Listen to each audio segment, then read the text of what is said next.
So picture this. If a massive, globally recognized bank accidentally launders $50 million for an international cartel, the ensuing fallout is usually pretty predictable, right? Oh, yeah.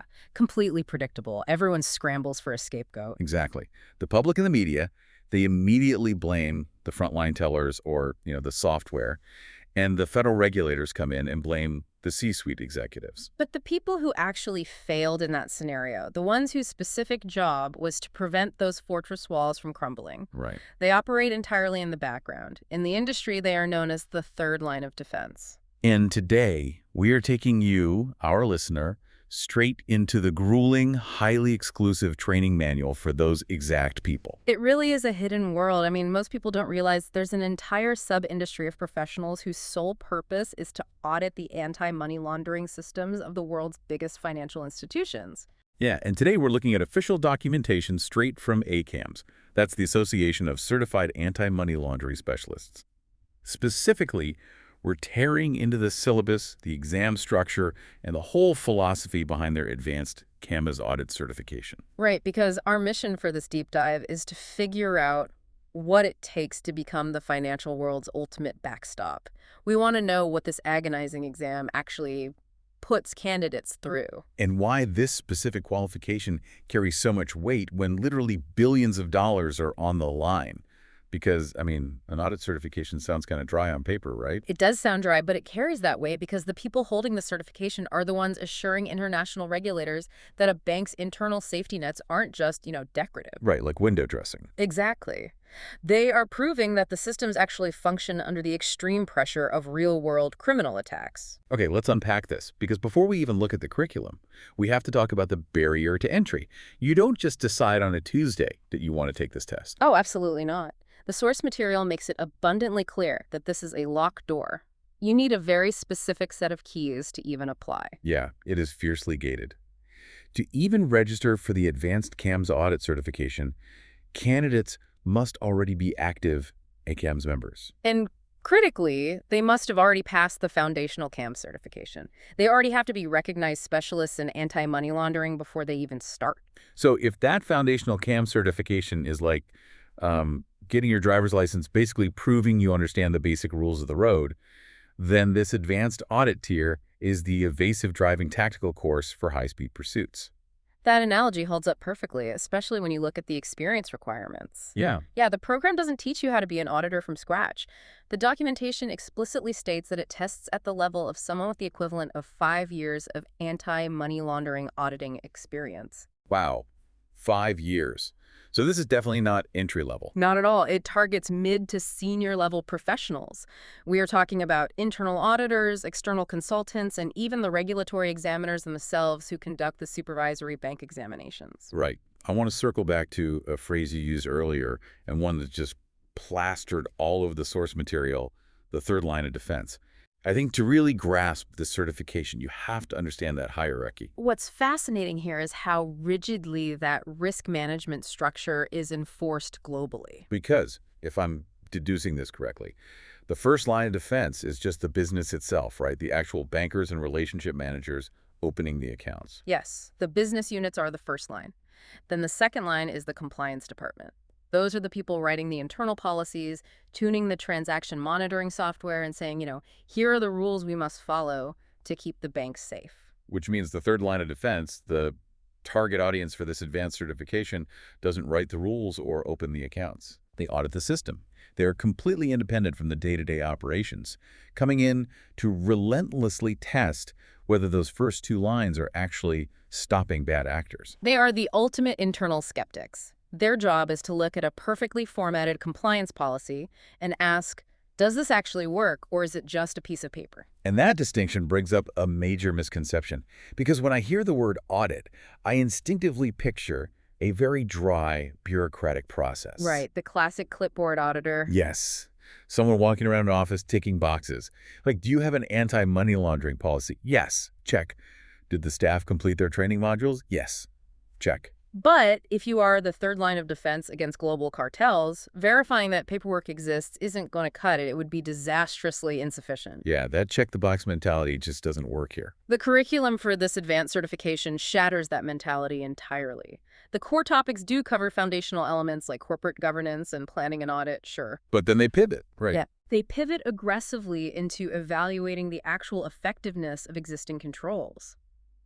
The source material focuses heavily on whether a bank's defenses can mitigate complex, evolving risks. So to use a physical security metaphor, a basic audit asks, is there a lock on the vault door? Exactly. But this advanced audit asks, how long would it take a professional thief with a thermal drill to compromise this specific brand of lock? That is the exact mindset shift. Let's look at one of the specific core topics in the syllabus identifying sanctions evasion techniques. Oh, right, because financial criminals don't just forge a signature and hope for the best. No, they use layers of shell companies in jurisdictions with strict secrecy laws.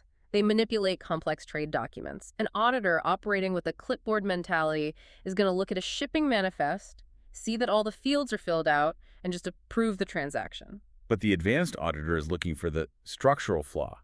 They are looking at the shipping weights listed on that manifest and realizing, wait a minute, these don't match the maximum cargo capacity of the vessels supposedly carrying the goods. Precisely. They aren't checking boxes, they're hunting for ghosts in the data. And the curriculum explicitly calls out the importance of judgments made during the audit process. That's an actual concept from their topics list, right? Yes, it is. Candidates are trained to evaluate systemic weaknesses. You are evaluating the reality of how a bank's policy operates when a highly funded, highly sophisticated bad actor is actively trying to break the system. But wait, if the entire job relies on highly analytical, subjective human judgment, how on earth do you test that on a standardized computer exam? That is the challenge, isn't it? Yeah, because the source material outlines a test taken at a Pearson VU eCenter or via online proctoring. It's a 3-hour exam with 90 multiple choice and multiple select questions. This raises an important question, and it really represents the biggest hurdle for anyone attempting this certification. ACAMS designed the exam to specifically neutralize the idea of rote memorization. So you aren't just answering definition questions like, what does AML stand for? Not at all. The twist is that the exam incorporates tables, artifacts, and multi-question case studies. Okay, we need to clarify that term because when you say artifacts, the average person pictures an archaeological dig or like Indiana Jones. What does a testing artifact look like for a financial crime auditor? In this context, an artifact is a piece of raw, real-world evidence.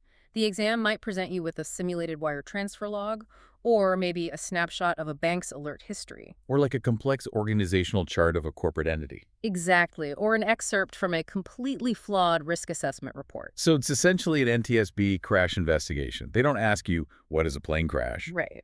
They hand you a pile of twisted metal, which is your artifact, and a corrupted flight log, which is your data table.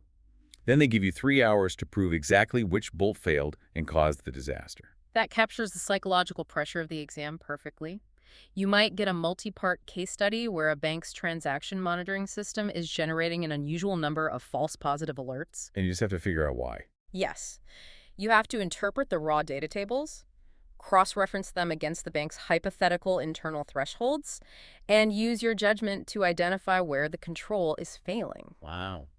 And because many of these are multiple select questions, being partially right means you are entirely wrong. Oh, that is a brutal cognitive load. You are simulating the exact analytical strain you would face sitting in a bank's compliance department trying to figure out if $50 million is slipping through the cracks. All while a ticking clock counts down from 3 hours. And you have a strict 6-month window to take the exam from the day you purchase the package. To add to the intensity, it uses an immediate scoring system, right? Yeah. You get your pass or fail results the second you hit submit. Yes, there is no agonizing waiting period for an email. You know immediately if your judgment held up under fire. Man, the walk to the car after failing that exam must be absolutely devastating. It's definitely a high-stakes moment. But ACAMS doesn't send candidates in blind. Looking at the preparation materials, they lean heavily into a very specific type of active learning. The study package includes a PDF guide and online materials, sure, but the cornerstone seems to be their practice exam system. The practice system on their learning management system is incredibly strategic. They provide 2 distinct versions of the practice exam. Okay, how does that work? The first version hides the answers until the very end, which allows candidates to simulate the grueling endurance and time management required for the real 3-hour test. Okay. But then the second version is the exact same exam, except it reveals the correct answers and the rationale immediately after you respond to each question. Exactly. You use the first one to test your stamina, and the second one to forensically examine where your own logic is flawed. You literally have to debug your own judgment. Which is vital, because getting to the point where you are ready to take this exam requires a significant commitment of resources. We are talking about joining an elite tier of global auditors. And the investment required acts as a profound psychological filter. I noticed that in the source material. It breaks down the pricing, and it is steep. Very steep. We aren't going to read a boring list of fees, but broadly speaking, a professional in the private sector, someone working at a massive commercial bank or a consulting firm, is looking at roughly $2,200 for the baseline package. Yet, they deliberately carve out a discounted rate for the public sector. Government officials, law enforcement, and regulatory examiners pay significantly less, around $1,700. Which makes brilliant strategic sense. You absolutely want the regulatory examiners, the government cops, actually walking into the banks to be trained on the exact same brutal standard as the private security guards. Exactly.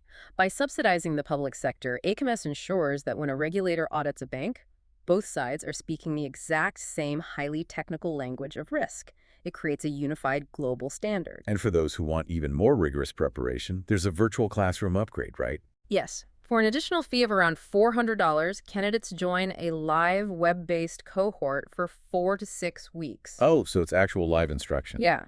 It provides weekly guided instruction from an expert to reinforce the most complex concepts from the study guide before they face that 3-hour crucible. Not to mention the ancillary costs if things go wrong. Like exam retakes are nearly $300 and extensions are $100. Right. It adds up quickly. So the financial barrier, the 6-month ticking clock, the intense study cohorts, none of this is just an administrative hurdle. It is a filter.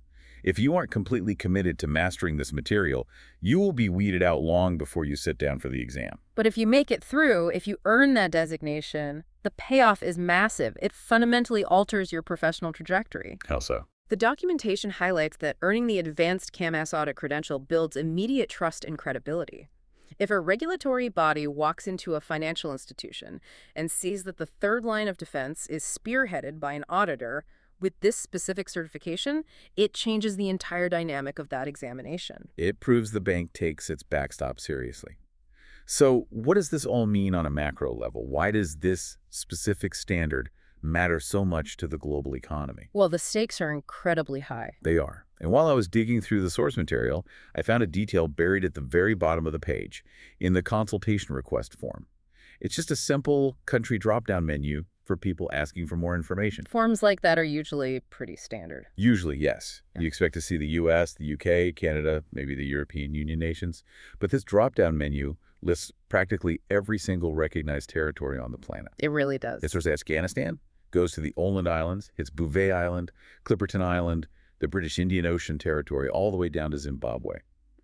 It is a staggering list of jurisdictions. It highlights the reality of the battlefield. Financial crime is entirely borderless. Exactly. A money laundering operation might originate with illegal logging in South America. The funds get routed through a shell company in the Caribbean, bounce through a series of rapid wire transfers in a European bank, and ultimately integrated into the legitimate economy through real estate investments in Asia. The crime doesn't care about jurisdictions or borders at all. Right. Which means the defense mechanism cannot afford to be localized. An auditor sitting in Singapore needs to be operating on the exact same standard, utilizing the exact same analytical framework for evaluating controls as an auditor in London or New York. Because the global financial system is deeply interconnected. Exactly. A vulnerability in a small branch in one country can be exploited to drain funds globally. Therefore, the audit standard has to be universally applicable. But here is the terrifying thing about universally applicable defense mechanisms. The cartels and the syndicates never stop innovating. You can pass the 3-hour exam, you can master the artifacts and the tables, but the finish line is always moving. It never stays static. And the source material addresses this harsh reality head-on. The certification process never truly ends. If we connect this to the bigger picture, the expiration date on this certification is its most crucial feature. Your advanced CAMS audit designation is only valid for 3 years. 3 years. After the thousands of dollars, The 5 years of required experience and the brutal exam, you only get to hold the title for 36 months before you have to prove yourself again. The rapid expiration forces ongoing vigilance. Think about how much the landscape of financial crime changes in a 3-year window. Oh, definitely. 3 years ago, the methodologies involving crypto asset obfuscation, decentralized finance exploits, or AI-driven fraud looked entirely different. If an auditor is evaluating a bank's controls using a mental framework from 5 years ago, they are functionally obsolete. So how do you actually stay in the club? Obviously, they don't make you retake the NTSB-style exam every 3 years, right? No, thankfully you don't have to resit the exam. Recertification requires candidates to maintain their active ACAMS membership and earn 45 recertification credits over that 3-year period. That is a relentless pace of continuing education. They are demanding that you constantly attend conferences, engage in high-level webinars, and participate in new training modules, Right, and they even mandate that at least 15 of those credits must come directly from ACAMS sanctioned events. which ensures you are staying plugged into their specific global intelligence network. It acts as a continuous stress test for the auditor's commitment.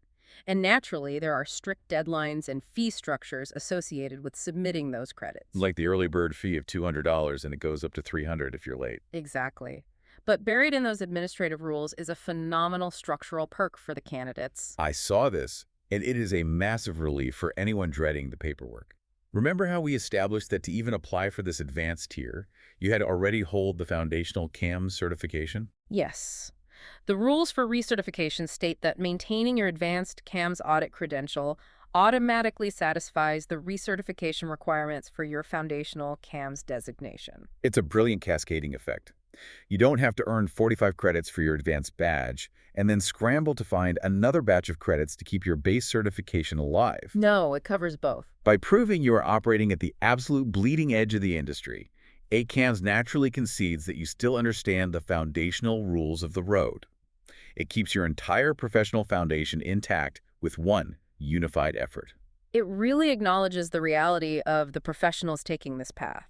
These are senior leaders managing global teams and incredibly complex audit schedules. Right, they don't have time for busy work. Streamlining the recertification process ensures they spend their time actually hunting financial crime rather than drowning in redundant administrative paperwork. So let's look back at the incredible journey we've mapped out today for you.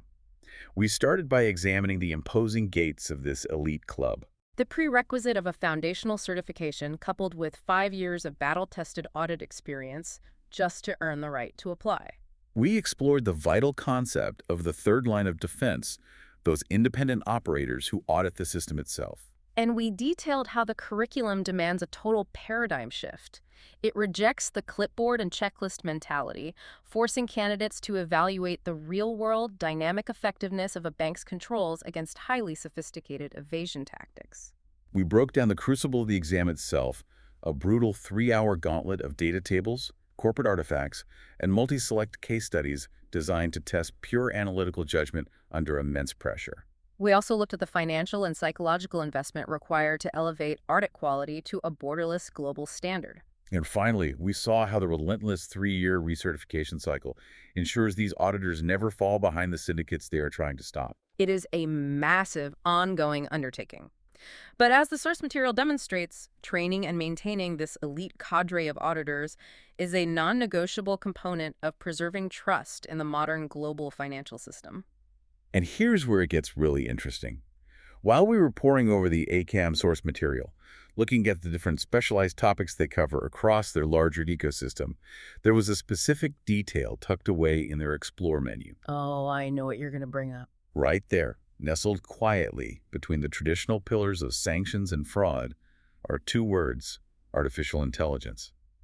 And that observation sparks a wild, slightly unnerving thought for you to ponder long after we wrap up today. It's a huge shift in the landscape. It is. Because throughout this deep dive, we have focused relentlessly on how this advanced exam tests an auditor's human judgment.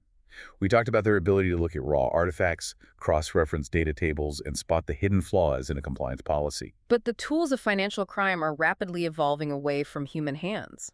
Exactly. Cartels are already utilizing automated AI-driven systems. We are looking at machine learning algorithms capable of spinning up dozens of layered shell companies, generating flawless fake shipping manifests and executing millions of microtransactions in milliseconds. It's happening right now. So, if the attacks are being generated at the speed and complexity of artificial intelligence, the bank's internal defenses, the transaction monitoring systems and risk models, are going to have to be entirely generated by AI just to keep up. They won't have a choice. Which begs the question, how long until the artifacts and data these advanced auditors are required to interpret are entirely generated by machines, analyzing the behavior of other machines? Will the ACAMS auditors of tomorrow still be tasked with auditing human judgment? Or will they be auditing the black box algorithms themselves? And if we reach that point, how do you possibly test a machine's judgment on a multiple choice exam? It is a thrilling, incredibly complex frontier. Until next time, keep digging deeper.